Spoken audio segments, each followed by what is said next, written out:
17 maj. Duket që presidenti Trump është përplasur me murin, ose si themin e po i bie murit me kokë. Nuk është herë e parë. Washingtoni madh ka pasur revoltën e taksave. Lincoln i pasi humbjen betejë gjatë luftës civile.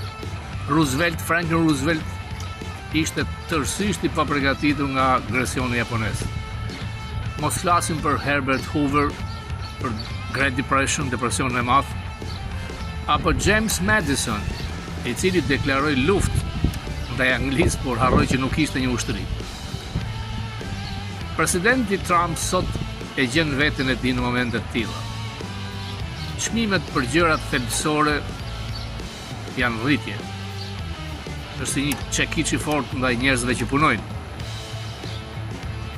Dhe kundërshtarët tanë, kudo në botë nuhasin gjakun, pra viktimën, jo vetëm ata, por dhe kundërshtarët amerikanë që përfshihen këtu në median amerikanë. Kinezët nxorën sa vajza kërcyese dhe sollën për qark Pekingin presidentit, por ata vazhdojnë të luajnë me sistemin, siç kanë bërë gjithmonë. Komunistët duan Tajvanin, si dhe duan dile tregtare të favorshme për ta. Nuk janë të gatshëm që t'i japin mbrapsht Amerikës thuajse asgjë. Mullat e Iranit besojnë se Amerika do gjunjëzohet përpara bërthamores. Atëherë pse të mos bëjmë çdo gjë, do të thoshte Bill O'Reilly. Ata falen 5 herë në ditë, thotë O'Reilly, ajnë ashtu bukëthat me pita, kaq është dita tyre. Ndërkohë që Putin vazhdon të vrasë në Ukrainë njerëz civil, për asgjë. Duket që bota është si një trup që po enjtet dhe është gati për ta vrarë.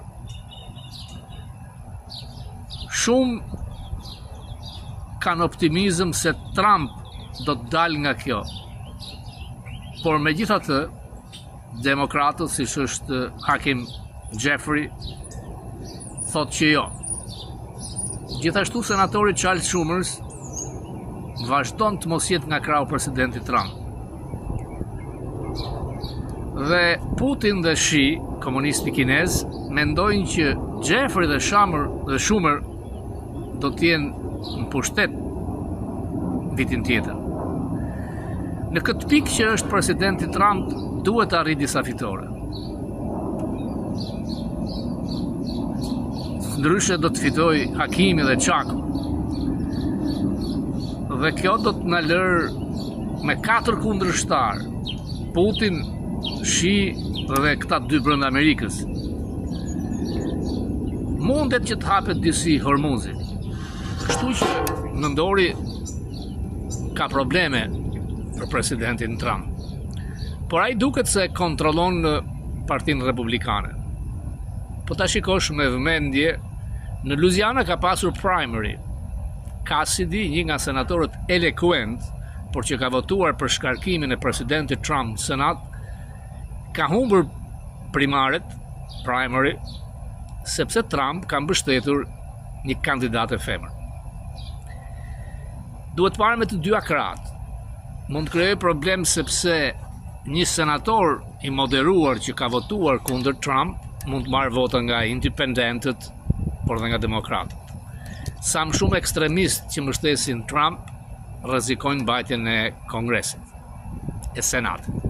Në Kongres ka filluar betejë e rindarjes të distrikteve mbas vendimit të gjykatës së lartë supreme.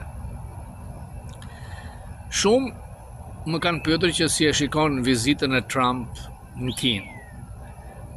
Më e rëndësishmja nga të gjitha është që Trump shkoi në Kinë dhe u takua me komunistin kinez. Kaq. Kinezët, siç do thoshte Bill O'Reilly, they play the system. Nuk mbajnë fjalë. Mashtrojnë. Vjedhin pasurinë intelektuale, teknologjinë amerikane. Por e kanë parë se çfarë disfatash kanë pasur armatimet e tyre kundërajrore si në Venezuelë dhe në Iran. Kinezët janë mashtrues, vazhdojnë rreth 5 miliard dollar armëtime i dërgojnë Iranit, edhe pse Trumpit i thanë që do t'ju ndihmojmë, siç tha ai. Nuk u arrit ndonjë marrëveshje midis komunistit Shi dhe presidentit Trump. Pati vetëm premtime. Nga simbolika e komunistit kinez i cili tregoi ato pallatet madhështore të komunistëve kinez, por ai rrin ato pallate me fantazma, sepse çdo javë, çdo muaj vret, spastron, largon çdo kundërshtar. Nuk doli ta priste Trump tek dera e avionit. Ishte simbolike. Fëmijë e vajza që vallëzonin, që kanë vallëzuar dhe për Beqir Ballukun dikur në këtë mënyrë, mund të impresionoj vetëm presidentin Trump, por jo ata që studiojnë politikën, marrëveshjet, marrëdhëniet. Trump, megjithatë, nuk duket se lëshoi ashtu siç kërkonte kinezi. Për Tajvanin, ai do të marrë vendime sepse janë 11 miliard dollar armatime të marra, të cilet nuk kanë shkuar. Do të ishte gabimi i parë strategjik i tij. Kina është tigër letre. Kina ka 1.4 miliard banor dhe pa tregun amerikan vdes, sepse nuk paguan dot, fabrikat punojnë për tregun këtu. Shi është një diktator, edhe pse Trump nuk e thot. Është vazhduesi i Macedonit, përgjegjës për 70 milion kinez të vrarë në genocidi më i madh. Rritja ekonomike ka rënë. Ka një bubble tek real estate, qytete fantazma bosh. Ka rritje papunësie, ka pasur protesta. Dhe është larguar nga filozofia e zgjuar Deng Xiaopingit, duke kthyer tek planet 5 vjeçare të Mao Zedongit, pra duke kthyer moralit komunist. Shia e shikon si dekadent perëndimin. Deng Xiaoping ishte i zgjuar, mos t'ju marrim anët dekadente për të marrim pozitive në atij sistemi, tregun e lirë, ekonominë e tregut lirë. Në pamje të parë, një vend komunist me treg lirë duket që si funksionon. Sepse duhet kuptojmë që oligarkët kinez, pra Elon Muskët kinez, nuk dalin dot sipër byros politike. Kina është vend komunist, por që ka hapur ekonominë e tregut, por janë komunistët, korrupsioni i madh që kontrollon atë vend. Produktiviteti amerikan, një punëtor amerikan është sa 6 punëtor kinez në produktivitet. Kina ka një ngjashmëri me Greqinë. Greqia nga dita që ka shpallur pamërsinë dhe deri sot e ka trefishuar pushtetin e saj. E njëjta gjë ka ndodhur dhe me Kinën. Mesazhi i gabuar do të ishte në qoftë se do të shitej Tajvani. Nuk besoj, sepse Kina ka që në kohën e Nixonit që flet me këtë gjuhë për Tajvanin, por nuk ka guxuar ta marrë. Në 2049 është 100 vjetori i revolucionit komunist kinez dhe ata duan që ta kenë Tajvanin pjesë të tyre. Në këtë geopolitik, çfarë ndodh me Surrelin, me palloshën e Surrelit? Është në panik. Ka anuluar mbi 28 kulla të mëdha, ai e di sepse. Unë e di që shqiptarët janë të zhgënjur kur shikojnë lëtyra ligavec në për ekrane. Janë 3 lindat monstroze, përbindshët, gjakpirset, vjedhset, kusaret, anti-shqiptaret.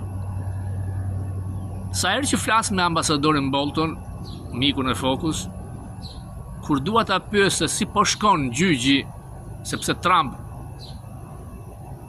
e ka hedhur në gjyq, ambasadori më thotë jo, kam order nga xhaxhi e gjykatësit mos flas.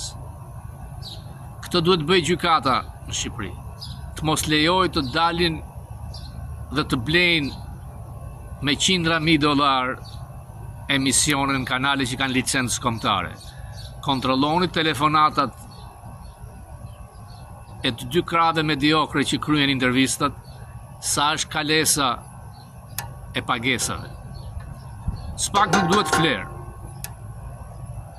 sepse Rama përgatitet që 3 përbindëshet, lindën e Surelit, lindën e tuneleve dhe lindën e Akshit, ta shpëtoj me kozmetikën e lëtyrave të medias, të shitura, të blera, të dhënuara, të botoksuara në mënyrë skajore. Bravo i Spakut ka fjetur shumë. Dumani pati tym. Shkoj tek ish presidenti dhe tek Liga Veci Bashkisë. Radha është e Ramës. Rama nuk luan sha, po luan dam. Ose do dorëzoj lindën e tuneleve me lidhje kriminale, ose familjarët e tij do të jenë në ngrepat e Spak. Fundi Ramës është pas prangave. Ai mund synoj të ndryshojë dhe kushtetutën, por duhet kërkojnë ndihmë te lukerzës grek, sepse shqiptarët kushtetutën nga grekët e kanë realizuar dhe pse referendumi nuk ka kaluar. Kandili i tij ka kohë që ka nisur shumë.